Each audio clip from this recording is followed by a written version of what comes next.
Hello everybody, welcome to all of you. Sari বাসে চলে এসেছি। এক দুটো দিন দেরি হলো আসতে। তো 3rd মে ছিল, মানে ভীষণ ইম্পর্ট্যান্ট একটা দিন, যেদিন আর কি দুটো ভীষণ ইম্পর্ট্যান্ট তেওহার, দুটো ফেস্টিভ্যাল একসাথে হয়েছে। সেটা হচ্ছে, একটা হচ্ছে পবিত্র ঈদ ছিল, আর একটা হচ্ছে অক্ষয় তৃতীয়া ছিল। দুটোই ভীষণ ইম্পর্ট্যান্ট, দুটোই ভীষণ, মানে কি বলবো, মানে ওপরবেলা আমাদেরকে বুঝিয়ে দিল যে সব মানুষ এক, সব কিছুই এক। আমরা খালি এটা ওটা করে আলাদা আলাদা করে ভাগ করে নিয়েছি, এটা আমার ওটা তোমার, কিন্তু ব্যাপারটা কিন্তু এক। যেমন ঈদ হয়েছে তেমনি অক্ষয় তৃতীয়া হয়েছে। দুটো আলাদা রিলিজনের দুটো বিরাট বিরাট পরব একসাথে হয়েছে। তো Eid Mubarak to all my dear ones, সবাই আমার ছোট। অ্যান্ড অক্ষয় তৃতীয়া, শুভ অক্ষয় তৃতীয়া সবাইকে, প্রত্যেককে। Two all my Muslim associates and my Hindu associates, আমরা নিজেরা বানাই কিন্তু সবাই আমরা এক। আবার ভগবান আমাদেরকে বলে দিচ্ছে, তবু কিন্তু উপরওয়ালা বলে দিচ্ছে যে আমরা সব এক, দিনটাও একসাথে পড়ে, তো সব কিছু একসাথে। তো Eid Mubarak and Akshaya Tritiya, happy Akshaya Tritiya to everybody, each and everybody. তো let's spend some time together, কিছুক্ষণ সময় একসাথে কাটাই, ঠিক আছে? চলো, আশা করি সবাই তোমরা এখন একটু ভালো ভালো আছো, কেননা ওয়েদারটা কুল হচ্ছে সব জায়গায়। যদিও আমরা যেখানে আছি সেখানে খুব একটা কিছু না, একটু একটু হাওয়া আসে ঠিকই, ওই যে প্যাচপ্যাচে গরম সেটা অতটা নেই। তবুও মানে অন্যান্য জায়গায় বৃষ্টি পড়ছে, অন্যান্য জায়গার তুলনায় এই জায়গাটা একটু কম। তোমরা যেরকমভাবে কষ্ট পাচ্ছিলে ইয়েতে, কিছু কিছু জায়গায় 45 ডিগ্রি 40 ডিগ্রিজ উঠে যাচ্ছিলো, সেই ক্ষেত্রে সেই সব জায়গাতে মানে একটু বর্ষা এসছে। বর্ষা না, একটু ধরনী শীতল হয়েছে, বৃষ্টি পড়ে একটু ঠান্ডা ঠান্ডা হয়েছে। তো একটু ভালোর আমেজ এসছে সবার মধ্যে, তাই না? তো সেই নোটে আজকে একটা গল্প বলি, এমন একটা গল্প বলবো যে গল্পটা তোমরা সবাই জানো, সবাই মানে ছোটোবেলা থেকে সবাই শুনে এসছো। আমি আবার নতুন করে আজকে গল্পটা বলবো, বিকজ এটা একটা এমন গল্প যেটা আমাদের বারবার শুনতে হবে। আমরা না পুরনো অনেক কিছুই যেগুলো আমরা জানি সেগুলো আমরা ভুলে গেছি, আবার আমাদের নতুন করে কিন্তু পাঠ দেওয়াতে হবে। তো সেইগুলোর দায়িত্ব আমাদের বুড়িদের, আমরা যারা মানে চুল পেকে গেছে যাদের, তাদের একটু দায়িত্ব আছে যে আবার সেগুলোকে তোমাদেরকে মনে করিয়ে দেওয়ার। তোমরা তো ছোটো, তোমরা ভুল করতেই পারো, তোমরা ভুলে যেতেই পারো, পেছন থেকে ধাক্কা মারার কাজটা হচ্ছে আমাদের। তো সেই কাজটাই আমি করতে এসেছি। একটু একটু তোমাদের সেই পুরনো গল্পগুলো আবার মনে করিয়ে দিই, যেগুলো থেকে ভীষণ ইন্সপিরেশন তো পাওয়াই যায়, মোটিভেশন পাওয়া যায়, আর একটা অদম্য ইচ্ছা এসে যায় সব কিছু ভালো করার জন্য। তো আজকের গল্পটা যেটা বলবো সেটা হচ্ছে ও হেনরির কি জানো, দ্য লাস্ট লিফ। সবাই জানো, প্রত্যেকে জানো, আবার আমার মুখে একটু নতুন করে শোনো। কেননা এই গল্পটাতে না একটা এমন মেসেজ দেয় যেটা কিনা আমাদের প্রত্যেককে সবসময় জীবনের সর্বক্ষেত্রে আমাদের কিন্তু এটা মানে উদ্বুদ্ধ করে। সেটা হচ্ছে কি, where there is a will there is a way। এই গল্প থেকে কিন্তু আমরা এটাই জানতে পারি। তো গল্পটা কী ছিল জানো তো নিশ্চয়ই, সবাই তো জানো, আরেকবার বলি তাহলে। গল্পটা একটা ছোট টাউন, ফ্লোরেন্সের একটা ছোট জায়গা ছিল আর্চভিল বলে। সেই আর্চভিলে সবাই মানে ওই এমন একটা জায়গা ছিল যেখানে প্রত্যেকেই আর্টিস্ট ছিল। আর আর্ট ওরা মানে ওদের যেমন পিতে হ্যাঁ আর্ট, খাতে হ্যাঁ আর্ট, সোতে হ্যাঁ আর্ট, মানে কথা আছে না, मैं बोलता हूँ इंग्लिश, खाता हूँ इंग्लिश, पीता हूँ इंग्लिश, सब इंग्लिश, এরকম যেমন বলতা খাতা সব कुछ सोते भी थे इंग्लिश में, সব কিছু ইংলিশে হতো ওদের। সরি, আর্টে হতো, কি বলছি, আর্টে, হ্যাঁ, সব কিছু ওদের, সবের মধ্যে আর্ট ওদের একেবারে রক্তে মেশা ছিল। সব কিছু, প্রত্যেকটা ঘরে ঘরে প্রত্যেকটা মানুষ আর্ট নিয়ে ব্যস্ত ছিল, প্রত্যেকটা মানুষ আর্টিস্ট ছিল। কিন্তু যেহেতু মানে আর্টের তো এমনি তো বিক্রি বাট্টা তো তেমন কিছু হয় না, তেমন তো মানে বাইরের লোকজন অত বেশি কিনলে পরেও কত আর দাম দিয়ে কিনবে। তো ওখানে আস্তে আস্তে কী হলো, মানে বিক্রি বাট্টা কম হতে লাগলো, আর মানে বিক্রি বাট্টা কম হলে পরে কী হবে, পয়সাও আসছে না ঘরে। তখন এরা ভাবলো যে কী দরকার আর এগুলোর মধ্যে টাইম ওয়েস্ট করে। এরকম করতে করতে আসলে মেন ছিল কি ওই দারিদ্রতা, যেহেতু ওরা ওইগুলো মানে আর্টের জিনিস কিনতে গেলেও তো অনেক পয়সার দরকার হয়, আর এদের বিক্রি বাট্টাও হচ্ছে না। তো অবভিয়াসলি এরকম কারণে ওরা তখন আস্তে আস্তে পিছু হতে লাগলো, এই মানে আঁকা থেকে সব আস্তে আস্তে বিরত হতে লাগলো, সব বিক্রি হচ্ছে না, কিছু হচ্ছে না। কিন্তু মানে আস্তে আস্তে সবাই এটা ভুলে যেতে লাগলো। কিন্তু ওদের রন্ধ্রে রন্ধ্রে রক্তে রক্তে ছিল আর্ট। তো সেরকম এরকম অবস্থায় কিছু কিছু যারা মানে একদম ডাইহার্ট ফ্যান ছিল, ওরা ছাড়বে না, তারা এরকম কিছু কিছু ছিল, মানে হাতে গোনা। তখন আগে যেমন ঘরে ঘরে সবাই ছিল, এখন তারপরে হয়ে গেল কি পভার্টির কারণে, দারিদ্রতার কারণে কম কম লোক এই আঁকার দিকে ইয়ে হলো। বা দুটো বন্ধু ছিল ভীষণ, দুজনে ভীষণে ফার্স্ট ফ্রেন্ডস ছিল, বেস্ট ফ্রেন্ডস ছিল। একজনের নাম ছিল সু আর একজনের নাম ছিল জনসি। তো এরা হচ্ছে দুজনে খুব বন্ধু ছিল এবং দুজনে একসাথে থাকতো। ওরা দুজনে আর্ট প্র্যাকটিস করতো আর ম্যাগাজিনসে দিত, যা খুব একটা বেশি টাকা পেতো না, যা পেতো তাতে ওরা মোটামুটি চলে যেত। এবার দুই বন্ধুর মধ্যে সু যে ছিল সেই মেয়েটা কিন্তু বেশ একটু মানে ওর মানে পজিটিভ থিঙ্কিং ছিল। হ্যাঁ, ও ছিল যে হ্যাঁ আমরা যেমন করে হোক আমরা ঠিক মতন চালিয়ে নেব, আমরা যা করছি ঠিক করছি, ও সবসময় পজিটিভ থিঙ্ক করতো। আর জনসি যে ছিল সে কিন্তু একটু নেগেটিভিটির দিকে একটু টিল্টেড ছিল। ও খালি ভাবতো যে কী হবে, কিছু হচ্ছে না, খারাপ ভাবনা যেগুলো আসে সেগুলো ওর মধ্যে একটু বেশি মাত্রায় ছিল। তো এরম করতে করতে এরমভাবে চলছে। তো হঠাৎ করে জনসির শরীর খারাপ হলো, ওই সব ভাবতে ভাবতেই যে কী হবে এই সমস্ত ভাবতে ভাবতেই ওর শরীর খারাপ হলো।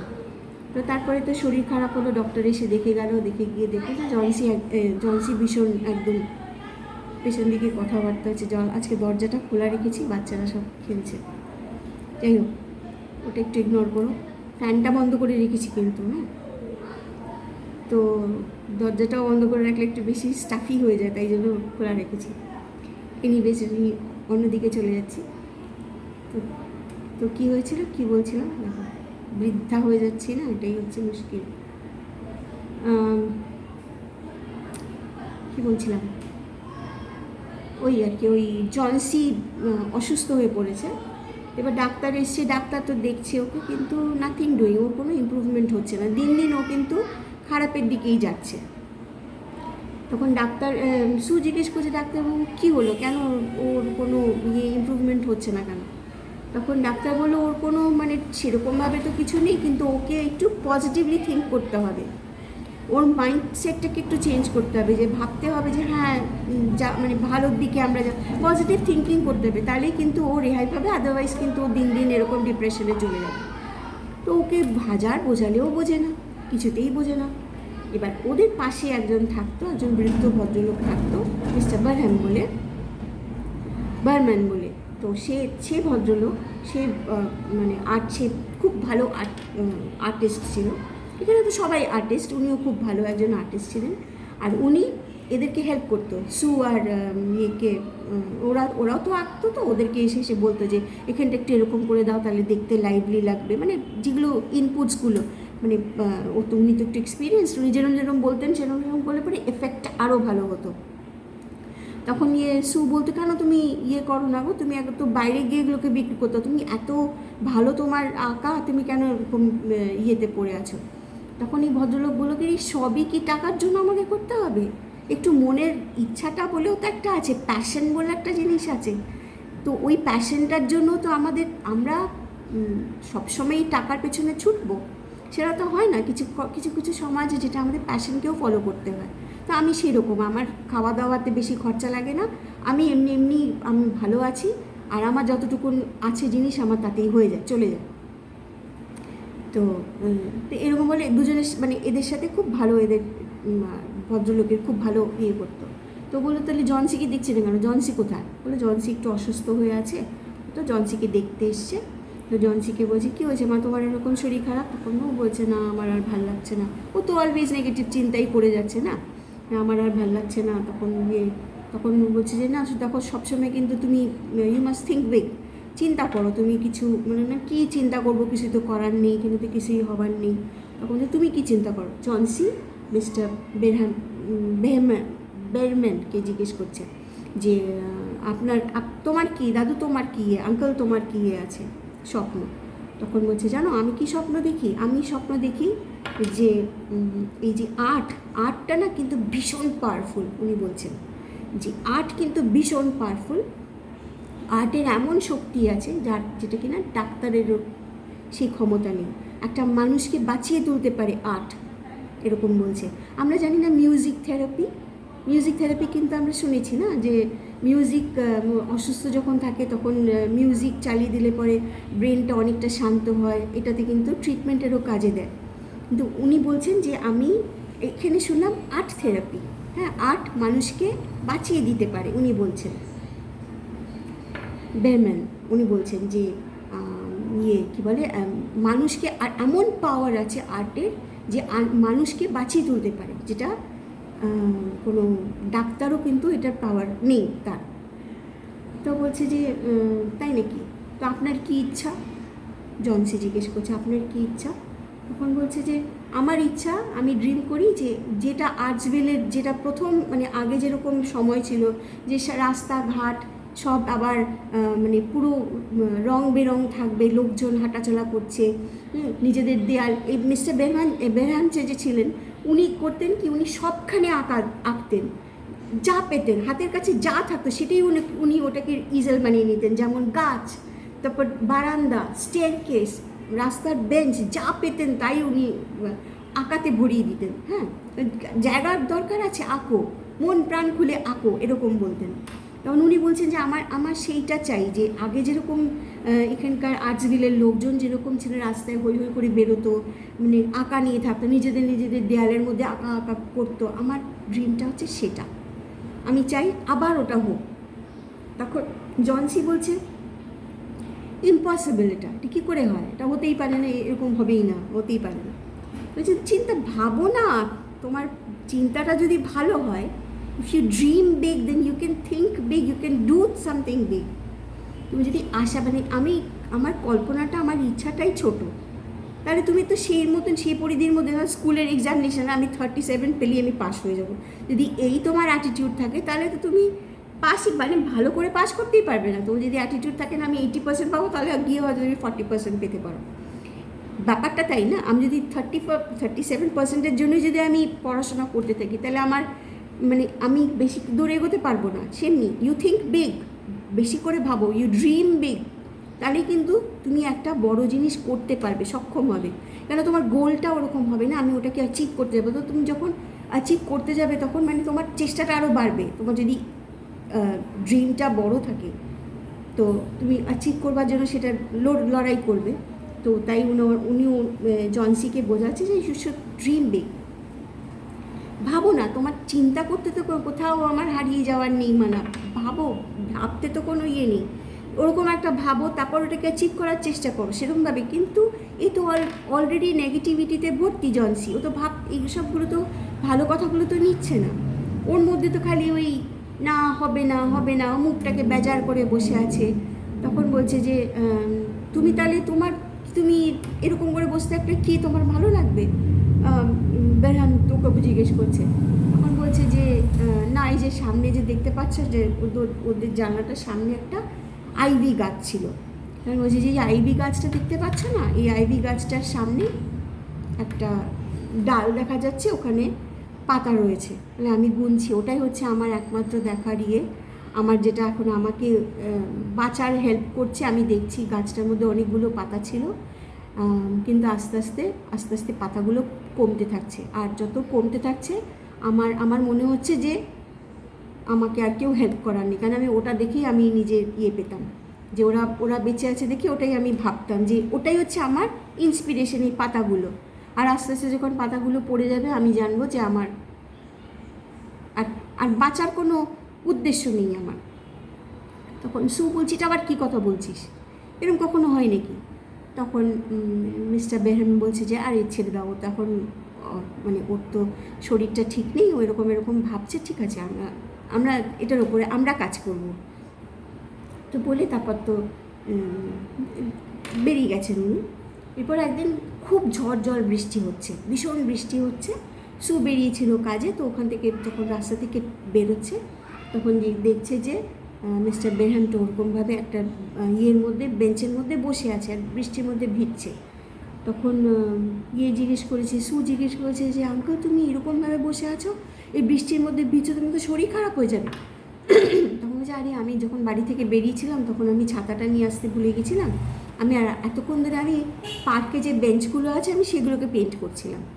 চিন্তা করো, অত একটা বয়স্ক লোক, তার কীরকম বাঁচার, মানে তার কোনো বাঁচার না, তার কীরকম একটা অদম্য ইচ্ছে, প্যাশন ফর হিজ আর্ট, তাই জন্য উনি ড্র করছেন, ওখানে পেন্ট করছিলেন। তখন ও বলছি বাবা তুমি এরকমভাবে বৃষ্টির মধ্যে ভিজছো আর এরকম তো অসুস্থ হয়ে পড়বে, দেখি তুমি জ্বর হয়েছে কি না, তোমার ধরতে বলছে তোমার তো শরীর খারাপ লাগছে, আমি ডক্টর ডাকি? বললো না না না তুমি চিন্তা করো না, তুমি চলে যাও। তখন বলছে কেমন আছে, কী বলে জনসি কেমন আছে? তখন বলছে জনসির তো ওই একটাই চিন্তা আছে এখন এই বৃষ্টির মধ্যে, ওর একটাই চিন্তা যে গাছের পাতাগুলো পড়ে গেলে ওর আর কোনো থাকবে না, মানে বাঁচার কোনো আর ইচ্ছে থাকবে না। তখন বলেছে যে ঠিক আছে যাও তুমি। তো বলে ওরা বাড়ি চলে এসছে, সু বাড়ি চলে এসছে পরে তারপরে ভীষণ জোরে ঝড় জল বৃষ্টি হচ্ছে, আর ও তখন দরজা জানলাগুলো বন্ধ করে দিয়েছে সু, কেন জনসি তো শুয়েই আছে, তো বিছানার মধ্যেই রয়েছে, তো বিছানা ছাড়ছেই না। তারপর জনসি বলছে যে সু জানলাটা খুলে দে, আমি একটুখানি গাছটাকে দেখতে চাই। আর সুয়েরও ভয় লাগছে যে এত ঝড় জল হচ্ছে, পাতাটা না জানি চলে যায়, পাতাটা তো থাকবে না, এরকম ঝড়ের মধ্যে তো পাতা বেরিয়ে চলে যাবে। তখন ও বলছে না আমি এই ঝড়ের মধ্যে তোকে গিয়ে জানলা খুলে দেবো না, এটা ভেতরে আবার ঠান্ডা বাতাস এলে পরে তোর আবার শরীর খারাপ হবে, আমি ওই রিস্ক নেবো না। তো বলছে ঠিক আছে, তো ওটা দরজাটাকে বন্ধ করে রেখে দিয়েছে, জানলাটাকে বন্ধ করে রেখেছে। তারপর যাই হোক ঝড় জল যখন কমেছে তখন ও বলছে যে জনসি তখন বলছে যে সু প্লিজ জানলাটা একটু খুলে দে। তো সু না ভয়ে ভয়ে জানলাটা খুলে দেখছে পাতা রয়েছে। তখন ওই পাতাটা দেখে হচ্ছে তখন জনসি তখন লাফিয়ে উঠেছে, দেখ পাতাটা রয়েছে।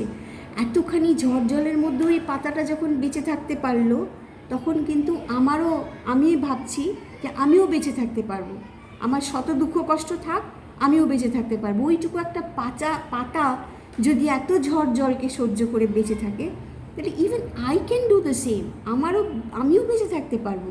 তুই শিগগিরই যা আমাকে, ও কিন্তু ওষুধ ফষুধ খাওয়া ছেড়ে দিয়েছিল, এই যে আমার কী হবে, আমার বেঁচে থেকে কী লাভ, কী হবে এরকম ভেবে কিন্তু ওষুধ খাওয়া ছেড়ে দিয়েছিল। সাথে সাথে সুকে বলছে সু তুই আমাকে এনে দে, ওষুধগুলো এনে দে, আমি ওষুধ খাবো, হ্যাঁ, আর আমাকে ইজেল ফিজেল এনে দে, আমি ড্র করবো।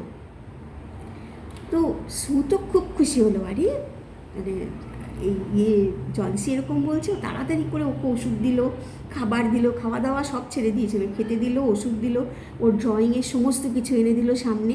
ও বসে বসে খুব ভালো করে আঁকতে আরম্ভ করে, বলছে দেখো পাতাটা যখন সার্ভাইভ করেছে তখন আমিও পারবো। তখন ওর এই ইচ্ছাটা এসে গেল। তখন যখন কিছুদিন গেছে একটু ভালোর দিকে ও ভালো হচ্ছে তখন একদিন জিজ্ঞেস করছে যে আঙ্কেল কেন আসছে না রে, অনেক দিন হয়ে গেল আঙ্কেল আসছে না। তখন ওই মিস্টার বেহামের কথা জিজ্ঞেস করছে। তখন বলছে উনি কী করে আসবেন রে, উনি তো এরকম সেদিন ওরকম ঝড় জলের মধ্যে ওরকম ছিল, ওর তো এরকম ভীষণ অসুস্থ ছিল, আর বললাম যে তোর এরকম অবস্থা, উনি তখন এই পাতাটাকে এঁকে রেখে গেছেন তোর জন্য। তারপরে উনি অসুস্থ হয়ে পড়েন, যখন ওই ঝড়ের মধ্যে জলের মধ্যেই এসে উনি এটা এঁকেছেন, আর অসুস্থ হয়ে পড়েছিলেন। তারপর ওনাকে হসপিটালে নিয়ে যাওয়া হয়েছিল। তারপরে ওনাকে দেখতে গেছিলাম, সু গিয়ে ওনাকে দেখে এসছে। তো যখন বলেছে যে সু বলেছে গিয়ে যে এরকম জনসি তোমার ওই পাতাটা দেখে একদম পেয়েছে, নতুন লাইফ পেয়েছে, এরকম নতুন একটা উদ্দীপনা এসছে। তখন বলছে যে দেখলে তো আমি বলেছিলাম না, where there is a will there is a way, ও ঠিক একদিন হবে। তো তখন বলছে তোমার তো লাইফ, তোমার ড্রিমটা তো ফুলফিল হলো, সুজি বলছে তখন ইয়েকে, মিস্টার বেহরমানকে, যে তোমার তো ইয়েটা উইশটা ফুলফিল হলো। বলছে কীরকম? বলে তুমি বলেছিলে না যে art can save a life. ওর তো লাইফটা ভগবান, এই ডাক্তাররা তো কিছু করতে পারছিল না, কিন্তু তোমার ওই একটা আর্ট, ওর এটা রিয়েলি সেভড হার লাইফ। ওর লাইফ কিন্তু সেভ করে দিল। She is a good better person now. এখন তো অন্যরকম চিন্তা করছে, এখনও পজিটিভলি চিন্তা করছে। এটা ভাবছে যে ওই একটা যদি পাতা যদি বেঁচে থাকতে পারে, তাহলে আমি কেন বেঁচে থাকতে পারবো না? তুমি তো জীবনটাকে পুরো একদম সত্যিকারেরই তোমার যেটা মানে ড্রিম ছিল সেটাই তো হলো। একটা মানুষের লাইফ তুমি বাঁচিয়ে দিয়েছো। তারপর ভদ্রলোক আর বেশি দিন বাঁচেননি, ভদ্রলোক মারা যান। এটা জনসিকে বলল। তখন জনসি বলল, আমরা ওনার আঙ্কেলের কিন্তু আমরা তাহলে ড্রিমটাকে ফুলফিল করব। আমরা আবার নতুন করে এটাকে, ওনার যে ড্রিম ছিল যে আর্টসভিল আবার ওরকম হেসে খেলে বেড়াবে, আবার লোকজন পেন্টিং করবে, আবার সবাই বেরিয়ে আসবে যেরকম আগের মতো ছিল, আমরা সেটাকে করার চেষ্টা করব। তো দুজনে মিলে একটা আর্ট স্কুল খুললো, দুই বন্ধু মিলে একটা আর্ট স্কুল খুললো, আর ফ্রিতে বাচ্চাদেরকে আঁকা শেখাতে লাগলো। আবার নতুন করে সেই উদ্দীপনা সবাই। আর ওনার যে আর্টটা ছিল, আইভি গাছের পাতাটা যে ছিল সেটা তখনও রয়েছে। প্রত্যেকের মুখে মুখে তখন এই গল্প ছড়িয়ে গেল যে মিস্টার বেহরমান কী করে এরকমভাবে একটা এঁকেছে। It was not an art, it was a masterpiece. It was a masterpiece. একটা মাস্টার পিস ছিল, যেটা কিনা একটা মানুষকে বাঁচিয়ে দিল। হ্যাঁ, তো ওইটা দেখে এটা ইন্সপায়ার্ড হয়ে প্রত্যেকে আবার, যারা এরা তো আর্টিস্ট, মনে প্রাণে আর্টিস্ট ছিল, তো আবার এসে ওই আইভি গাছের তলায় দাঁড়িয়ে সবাই দেখতো, আর নিজেরা আবার ইন্সপিরেশন পেল, আবার একটা তাগিদ পেলো যে হ্যাঁ, করা তো যেতে পারে, কিছু একটা আমরা চেষ্টা করি। There is a will, there is a way. সবাই আবার নতুন করে আঁকতে শুরু করলো, আবার কিছু কিছু বাইরে গিয়ে গিয়ে বেচতে শুরু করলো এদের। তারপর কিছু তারপর এরা তো একটা স্কুল খুলেই ছিল, যেখানে এরা বাচ্চাদেরকে ওরা ফ্রিতে শেখাতো আঁকা। আর যারা যারা ওখানকার যে বাসিন্দারা ছিল, তারা কিছু কিছু কন্ট্রিবিউট করতে লাগলো ওদের এই ইনস্টিটিউটটার, যেটা নাম বেশ একটু বড়সড় হলো, দ্য বার্মান ইনস্টিটিউট। সেখানে সবাইকে আঁকা শেখানো হতো, এবং যেটা প্রথম আঁকা শেখানো হতো সেটা হচ্ছে আইভি লিফ।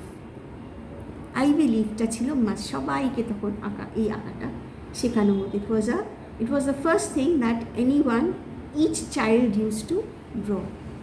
কেন? Because it was a masterpiece. কেন? বিকজ ওটা মানুষকে মোটিভেট করেছিল, মানুষকে একজনকে জীবন দান করেছিল। It had to be a masterpiece. তো এটাই ছিল গল্পটা। তোমরা সবাই জানো গল্পটা, মনে করো আবার। তো জীবনে হারার কোনো সিন নেই। হ্যাঁ, খারাপ সময় আসবে, ওই ঝড় জল তো আসবে, কিন্তু ওটা কেটে উঠলেই তো মেঘ একদম পরিষ্কার হয়ে যায়। যখন ঝড়টা আসে, ঝড়টা লণ্ডভণ্ড করে দিয়ে চলে যাবে, তারপর কিন্তু মেঘ কেটে যায়, আবার নতুন করে সব কিছু করা যেতে পারে, তাই না? তো এটাই হলো আজকের গল্প। অনেকটা সময় নিয়ে নিয়েছি, তো এই অবধি থাক, আর বেশি কথা বলবো না। তো যাদের ভালো লাগবে আমার সাথে সময় স্পেন্ড করতে, তারা প্লিজ সাবস্ক্রাইব করো। যারা দেখছো সাবস্ক্রাইব করোনি, তারা প্লিজ করো। আমারও একটু মোটিভেশন আমারও দরকার, আমি একটু মোটিভেটেড হতে চাই। তো সবাই ভালো থাকার চেষ্টা করো, আর বৃষ্টিকে ডাকো, আর বৃষ্টি ঝেপে ধান দেবো মেপে। ওকে, চলো আজ অবধি থাক, বাই।